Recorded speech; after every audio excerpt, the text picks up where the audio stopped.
ఆత్మకూరు నియోజకవర్గాన్ని సుభిక్షంగా ఉంచేందుకే ప్రయత్నం చేస్తున్నామని మాజీ ఎంపీ మేకపాటి రాజమోహన్ రెడ్డి అన్నారు.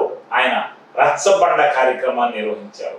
ఈ సందర్భంగా ఆయన మాట్లాడుతూ గతంలో అనేక కార్యక్రమాలు ఉదయగిరి ఆత్మకూరు నియోజకవర్గాలకు చేశామని, రాబోయే రోజుల్లో జరిగే ఎన్నికల్లో మంచి అభ్యర్థిని ఎంపిక చేసుకోవాలని, చదువుకున్నవారు ప్రభుత్వానికి ప్రజలకు మధ్య వారధిగా ఉండి ఒప్పించగలిగిన వ్యక్తికి ఓటు వేయాలని, మనం విక్రమ్ రెడ్డికి ఓటు వేస్తే రేపు జగన్మోహన్ రెడ్డిని డిమాండ్ చేసి మన సమస్యలు తీర్చుకునే అవకాశం ఉందని రాజమోహన్ రెడ్డి పేర్కొన్నారు. ప్రతి బిడ్డనే చదివించాలని, ప్రతి కుటుంబం, ప్రతి ఏ కులంలో ఉన్నా సరే అందరూ పైకి రావాలని, సమాజంలో అందరూ పద్ధతిగా ఉండాలి, చక్కటి జీవితం గడపాలనే ఉద్దేశంతో ఎన్నో కార్యక్రమాలు, సంక్షేమ కార్యక్రమాలు, అభివృద్ధి కార్యక్రమాలు చేస్తున్నాడు.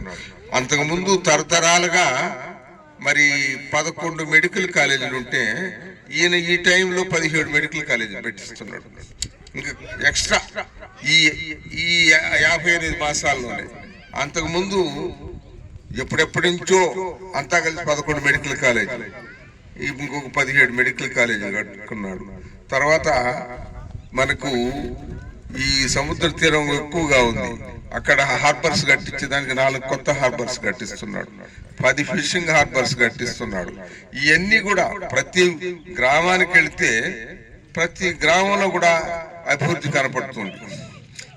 ఆడికి బావడంతో సచివాలయం కనపడుతుంది, రైతు భరోసా కేంద్రాలు, విలేజ్ క్లినిక్స్, తర్వాత స్కూల్స్ అన్ని కూడా బాగా చేశాడు. ఇన్ని అభివృద్ధి కార్యక్రమాలన్నీ కనపడుతున్నాయి ప్రతి గ్రామం. పెన్షన్లు, పెద్దవాళ్ళందరికీ పెన్షన్లు వస్తున్నాయి అనుకుంటా. జగన్మోహన్ రెడ్డి గారి పరిపాలన గొప్పగా ఉంది కదా. వాళ్ళ తండ్రి గారు రాజశేఖర రెడ్డి గారు మంచి పరిపాలన ఇచ్చారు.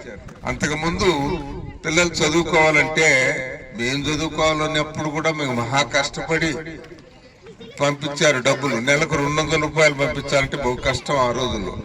అటువంటిది ఇప్పుడు మరి ఖరీదైపోయింది అనుకోండి. అసలు పిల్లలు చదివించాలంటే అయ్యే పని కాదు.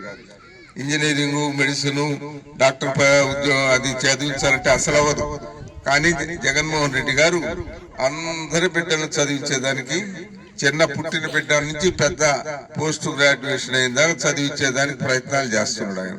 పిల్లలకి బడికి పంపించేదానికి, అమ్మలకు వాళ్ళకి పనికి పాటకు పంపించకుండా స్కూల్కి పంపించేదానికి అమ్మఒడని 15,000 రూపాయలు ఇస్తున్నారు. 30,000 ఎకరాల దాకా ఆరుతడి పైర్లు అయితే 30,000 ఎకరాల దాకా కూడా పోతుంది. మనకి ఈ ప్రాంతం అంతా కూడా నీటి వసతి ఏర్పడుతుంది. అన్ని విధాలా బాగుపడేదానికి, అన్ని విధాల అభివృద్ధి చెందేదానికి అవకాశం ఉంటుంది. అది కనీసం ఒక 2-3 సంవత్సరాలు పూర్తి చేయాలని మేము ముఖ్యమంత్రి గారిని పట్టుబడతాం. రాబోయే రోజుల్లో దానికి ఫండ్స్ కూడా, దానికి డబ్బు కూడా కేటాయించి అది పూర్తి చేయాలని రాజశేఖర రెడ్డి గారు, మీ తండ్రి గారు మొదలుపెట్టిన కార్యక్రమం మీది పూర్తి చేయాలని జగన్మోహన్ రెడ్డి గారిని అడుగుదాం. ఆ విధంగా ఈ ప్రాంతం అంతా కూడా రాబోయే రోజుల్లో సుభిక్షంగా తయారవుతుంది. అందరి జీవితాలు బాగుపడతాయి, అందరికి మంచి భవిష్యత్తు ఉంటుందని మనవి చేస్తూ, మనం చేయాల్సిందంటే మంచి ప్రతినిధులు ఎన్నుకోవడమే, మంచి ప్రజాప్రతినిధులని ఎన్నుకోవడమే. మీ అందరికి తెలుసు ఎవరు ఎటువంటి వాళ్ళు అనేది, ఇప్పటికే మీకు అర్థమై ఉంటుంది. మేము చెప్పాల్సిన అవసరం లేదు. ఇలా చదువుకున్న వాళ్ళు అందరూ కూడా చెప్పగలరు వాళ్ళు. అందుకని దయచేసి ఆలోచించి రేపు మంచి మెజార్టీతో గెలిపించండి. ఆ విధంగా మనకు జగన్మోహన్ రెడ్డి గారి దగ్గర మంచి హక్కు ఉంటుంది.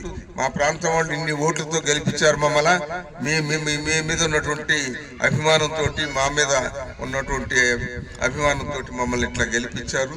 అందుకని తప్పనిసరిగా సహాయం చేయాలి మా వాళ్ళకి, మా ప్రాంతానికి అని చెప్పేదానికి, డిమాండ్ చేసేదానికి అవకాశం ఉంటుంది. మొత్తం ఆత్మకూరు, ఉదయగిరి ప్రాంతంలో ప్రతి గ్రామానికి నీళ్లు రావాలనేది నా అభిలాష. అది రాజశేఖర రెడ్డి గారు టైంలో అడిగితే ఆ మహాశయులు మనకు వెలుగొండ ప్రాజెక్టు శాంక్షన్ చేశారు. కానీ వెలుగొండ ప్రాజెక్టు వల్ల మన ప్రాంతానికి నీళ్లు రావని చెప్తే మళ్ళా సోమసల్ నుంచి ఎత్తిపోతల పథకం ద్వారా మన ఈ ప్రాంతానికి అంతా కూడా నీళ్లు ఇవ్వాలని ఆయన ప్రయత్నం చేశారు. అది కొనసాగుతుంది. కాకపోతే కొంత నత్తనడుపు నడుపుతుంది. ప్రభుత్వం దగ్గర డబ్బు లేదు. హైదరాబాద్ చీలిపోయిన తర్వాత డబ్బు అంతా హైదరాబాద్ లో నగరం నుంచే వస్తుంది కాబట్టి అది మనకు నష్టపోయాం. కానీ ఇప్పుడు అభివృద్ధి చెందుతున్నాం. మనం కూడా తప్పనిసరిగా భవిష్యత్తులో మంచి రోజులు వస్తాయి. మన ప్రాంతం, మన రాష్ట్రం కూడా బాగా అభివృద్ధి చెందుతుంది.